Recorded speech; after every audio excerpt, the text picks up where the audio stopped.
Hello. मैं आज आप लोगों को एक पुस्तक के बारे में बताने जा रहा हूँ जिस पुस्तक का नाम है पढ़ें और अमीर बने। इस पुस्तक के लेखक हैं वर्क हेजेज, जो एक अमेरिकन हैं और उन्होंने कई सारी बेस्ट सेलिंग किताबें लिखी हैं। पूरे दुनिया के अंदर उनकी किताबें जो है बहुत ही ज़्यादा बिक्री होती हैं। इस किताब के बारे में जो मैंने पढ़ करके अनुभव किया, उसका कुछ सार तत्व और इसके छोटे से विश्लेषण को मैं यहाँ बताने जा रहा हूँ। अच्छा पढ़कर आप जीवन के सभी क्षेत्रों को अधिक समृद्ध बना सकते हैं। आमतौर पर एक अच्छी पुस्तक ही हर सचमुच महान व्यक्ति की सफलता की नींव होती है। पढ़ने से खेल का मैदान समान होता है। इस पुस्तक में आप हर पृष्ठभूमि के दर्जनों लोगों के बारे में पढ़ने जा रहे हैं। मैं ज़रूर रिकमेंड करूंगा कि हर श्रोता को इस पुस्तक को पढ़ना चाहिए। कुछ बहुत अमीर घरों में पैदा हुए थे, बाकी का जन्म गरीब घरों में हुआ था। कुछ बिखरे परिवारों से आए थे, बाकी के माता पिता प्रेमपूर्ण और प्रेरणादायक थे। इस पुस्तक के अंदर बहुत से प्रसिद्ध लोगों की चर्चा की गई है पूरी दुनिया के। कुछ जीनियस आईक्यू के साथ पैदा हुए थे, बाकी औसत या उससे भी कम बुद्धि के साथ जन्मे थे। कुछ सुंदर या आकर्षक पैदा हुए थे, बाकी सामान्य या बदसूरत तक थे। कुछ स्वतंत्र परिवेश में पैदा हुए थे, बाकी का जन्म दास्ता की बेड़ियों में हुआ था। कुछ अश्वेत थे, कुछ श्वेत थे, कुछ पुरुष थे, कुछ महिलाएं थी और इसी तरह। लेकिन इस पुस्तक के पन्नों में शामिल हर व्यक्ति में एक समानता है। उन सभी ने पढ़कर अपने जीवन को आश्चर्यजनक रूप से बेहतर बना लिया। देखिए, पढ़ने से जीवन के मैदान में अवसर जितने ज़्यादा समान होते हैं, उतने किसी दूसरी गतिविधियों से नहीं होते। यह वाकई प्रजातांत्रिक अवधारणा है। पढ़ने की बदौलत हम अपने वर्तमान स्वरूप को बदल देते हैं और वह बन जाते हैं जो हम भविष्य में बन सकते थे। और अगर हम में थोड़ा सा भी परिवर्तन होता है तो हम बीते हुए कल की तुलना में आज अधिक समृद्ध बन जाते हैं। इस पुस्तक की जो विषय सूची है, उसमें सबसे पहले प्रस्तावना है, सही समय पर सही पुस्तक पढ़ने से आपका जीवन बदल सकता है। उसके बाद इस पुस्तक में 12 अध्याय है, जिसमें से कुछ इस तरह से। पहला अध्याय है वर्षों बाद। दूसरा, जीवन का कायाकल्प करने में पुस्तकों की शक्ति। तीसरा, छोटा सा निवेश, हर दिन 15 मिनट पढ़कर के आप अपना जीवन बदल सकते हैं। चौथा, किसी पुस्तक को कैसे पढ़ें। पांचवा, पाठक और अमीर बनाम गैर पाठक और गरीब। छठा, हर व्यक्ति, आप भी पढ़कर अमीर बन सकते हैं। सातवां, 10 ग्रंथ जिन्होंने संसार को हिलाकर रख दिया। आठवां, पढ़ना लिखना महानतम प्रौद्योगिकी आविष्कार। नवां, पाठक के मस्तिष्क के भीतर। 10वां, आप वही हैं जो आप पढ़ते हैं, इसलिए इस बारे में सतर्क रहें कि आप क्या पढ़ते हैं। 11वां, पढ़ने का विस्फोट। 12वां, व्यक्तिगत विकास पुस्तकों का हॉल ऑफ फेम। व्यक्तिगत विकास की सबसे प्रभावी पुस्तकों का संक्षिप्त सर्वेक्षण। और अंत में निष्कर्ष, अध्याय या अफसोस, चुनाव आपका है। सही समय पर सही पुस्तक पढ़ने से आपका जीवन बदल सकता है। एक अच्छी पुस्तक में एक अच्छे बैंक से ज़्यादा सच्ची दौलत होती है। अध्ययन की अद्भुत शक्ति। मैंने इस बारे में काफ़ी सोचा है कि the greatest salesman in the world और दूसरी महान पुस्तकों ने मेरे जीवन को किस तरह प्रभावित किया।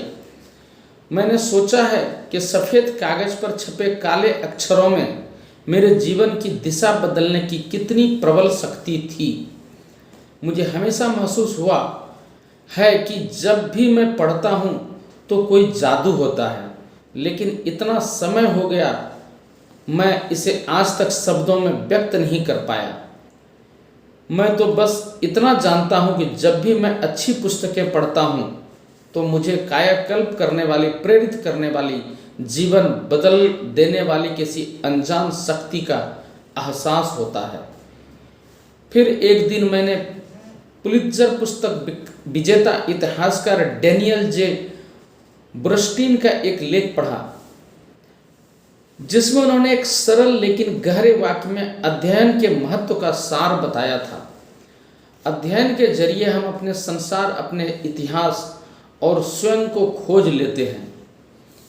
यह उद्धरण अध्ययन की अद्भुत शक्ति को काफ़ी कुछ स्पष्ट कर देता है। दरअसल अध्ययन हमें जितना बदलता और बेहतर बनाता है, उतना अन्य कोई मानसिक गतिविधि नहीं बना सकती।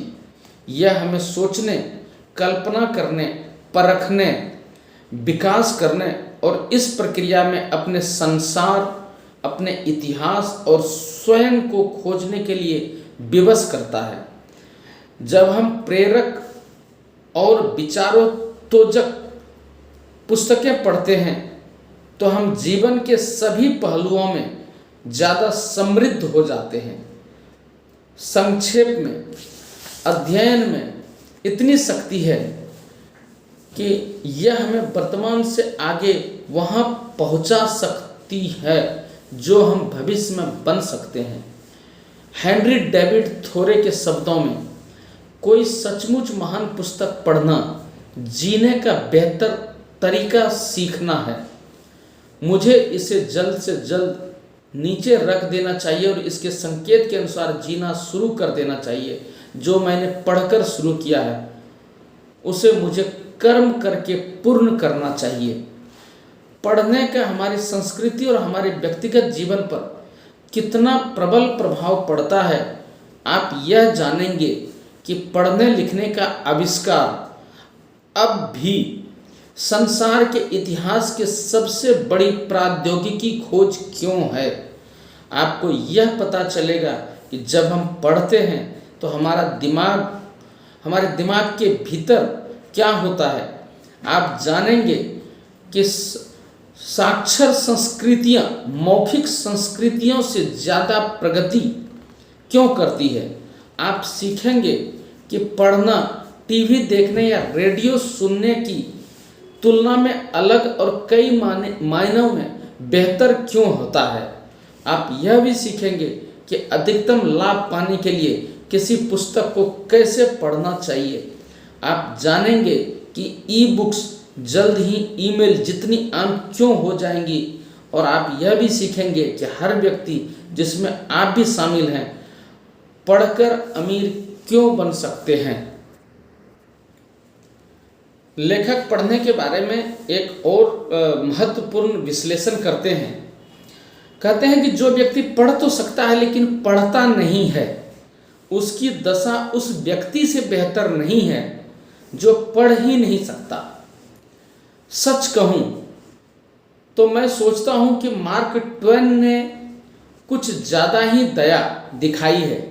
मुझे लगता है कि जो व्यक्ति पढ़ तो सकता है लेकिन पढ़ता नहीं है, उसकी दशा अनपढ़ से भी ज़्यादा खराब है, क्योंकि वह एक विशेष योग्यता को नज़रअंदाज कर रहा है। खुद पर निरक्षरता थोपने का विकल्प चुनना तो वैसा ही है जैसे आपको करोड़ों डॉलर जीतने वाला लॉटरी टिकट मिल जाए लेकिन आप उसे बैंक जाकर भुनाने में आलस करें। यदि आप मेरे जैसे हैं तो आप बैंक जाने का समय निकाल ही लेंगे। यही बात खुद को बेहतर बनाने के मामले में सही है। आपको पढ़ने के लिए समय निकालना ही चाहिए। बहुत सारे लोगों का विश्लेषण किया जाता है कि 10वीं या 12वीं की पढ़ाई करने के बाद जो भी उसको सर्टिफिकेट मिलता, उसके बाद कई लोग पूरी जिंदगी में एक भी पुस्तक नहीं पढ़ते। कहते हैं शिक्षा का महान उद्देश्य ज्ञान नहीं कर्म है।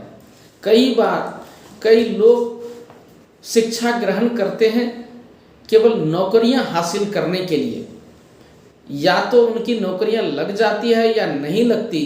उस स्थिति में वो अपनी पढ़ाई को आगे जारी नहीं रखते। पढ़ना जीवन भर की एक प्रक्रिया है। एक उदाहरण स्वरूप यहाँ लेखक ने दिखाया है कि पुस्तकें और राष्ट्रपति बनना। एक दुनिया के महान राष्ट्रपति की उन्होंने इसमें चर्चा की है, अब्राहम लिंकन के बारे में। अब्राहम लिंकन केंटुकी के देहाती अंचल में एक कमरे के केबिन में पैदा हुए थे और उन्हें 1 वर्ष से भी कम की औपचारिक शिक्षा नसीब हुई थी। उनकी माँ पढ़ तो सकती थी, लेकिन उन्होंने कभी लिखना नहीं सीखा था। उनके पिता भी केवल अपना नाम भर लिख पाते थे, लेकिन पुस्तकों के प्रति लिंकन का स्वाभाविक रुझान था। 7 वर्ष की उम्र में वे सप्ताह में 2 दिन स्कूल जाकर अक्षरमाला सीखते थे। वे हाथ से पटिए समतल करके उस पर अक्षर लिखने का अभ्यास करते थे।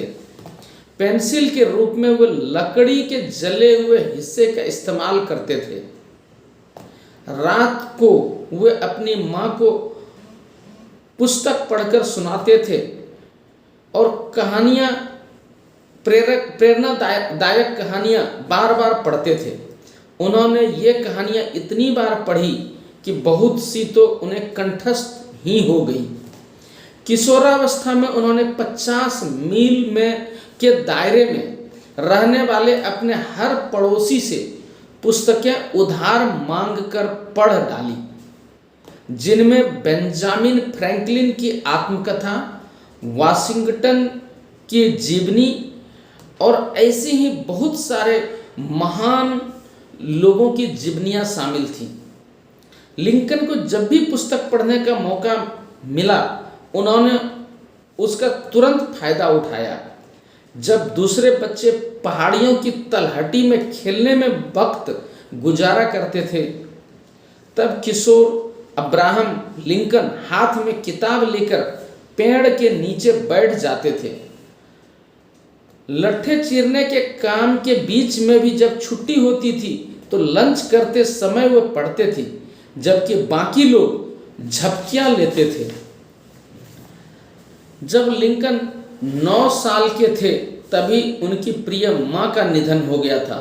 लिंकन और की बड़ी बहन ने बाइबल से माँ के प्रिय अंश पढ़कर खुद को सांत्वना दी।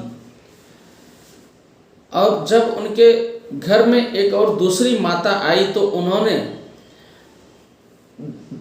कुछ पुस्तकें साथ लेकर के आई थी। वेबस्टर स्पेलर्स और कुछ और पुस्तकें थी जो विश्व की बहुत ही फेमस पुस्तक थी। उसे लिंकन ने बार बार पढ़ा और उनकी बदौलत लिंकन की लेखनी इतनी अच्छी हो गई कि कई पड़ोसी उसे पैसे देकर पत्र तथा आसान वसीयत लिखवाने लगे। जब 21 वर्षीय लिंकन अपना बचपन का घोंसला छोड़कर बाहर निकले तो वे अंततः न्यू सलेम इलिनॉय में बस गए। 100 बसिंदों का यह छोटा सा गांव पश्चिमी सरहद के किनारे स्थित था। एक तरह से यह लिंकन की खुशकिस्मती बन गया। न्यू सलेम में कॉलेज की शिक्षा प्राप्त 6 लोग रहते थे, जिनमें 2 विद्वान डॉक्टर भी थे। ये लोग बड़ी उदारता से लिंकन को पुस्तक पढ़ने के लिए देते थे। अगले 7 वर्षों में लिंकन ने 2 नौकरियां की, जिनमें उन्हें बिना व्यवधान के लंबे समय तक पढ़ने का मौका मिल जाता था। पहले तो उन्होंने एक जनरल स्टोर में क्लर्क का काम किया और बाद में वे पोस्ट मास्टर बन गए। गांव छोटा था इसलिए ग्राहक कम ही आते थे और इस खाली समय का फायदा उठाकर लिंकन पढ़ लेते थे। इस तरह खुद पढ़कर उन्होंने दर्शन, विज्ञान, धर्म, साहित्य, कानून और राजनीति आदि विषयों की बहुत सी पुस्तकें पढ़ डाली। उन्होंने पढ़ पढ़कर आला दर्जे के शिक्षा हासिल की। नतीजा यह हुआ कि 1837 में 28 साल के अब्राहम लिंकन को इलिनॉय राज्य में वकालत करने का प्रमाण पत्र मिल गया। हालांकि उनके पास पहले ग्रेड की औपचारिक शिक्षा भी नहीं थी। सभी लोग कहते हैं कि अब्राहम लिंकन चतुर तो थे लेकिन प्रतिभाशाली नहीं थे। उनकी पढ़ने की गति तेज नहीं थी, ना ही उन्हें एक बार पढ़ने पर सब कुछ याद होता था। उन्हें प्रतिभाशाली के बजाय सुव्यवस्थित कहना ज़्यादा सही रहेगा। वे प्रायः लंबे लंबे अंशों को बार बार लिखते थे ताकि वे उन्हें कंठस्थ हो जाएं और ज़्यादा अच्छी तरह समझ में आ जाएं। लिंकन ने सहज बोध और संकल्प से अपनी बुद्धि की कमी की भरपाई की। उन्होंने जीवन में जल्दी ही समझ लिया था कि पढ़ना ही दुनिया में तरक्की का सर्वश्रेष्ठ साधन है। पढ़ने की अद्भुत शक्ति के जरिए उन्होंने अपना कायाकल्प कर लिया और इसी की बदौलत एक गरीब व कम शिक्षित ग्रामीण युवक इतिहास के महानतम व्यक्तियों में से एक बन गया।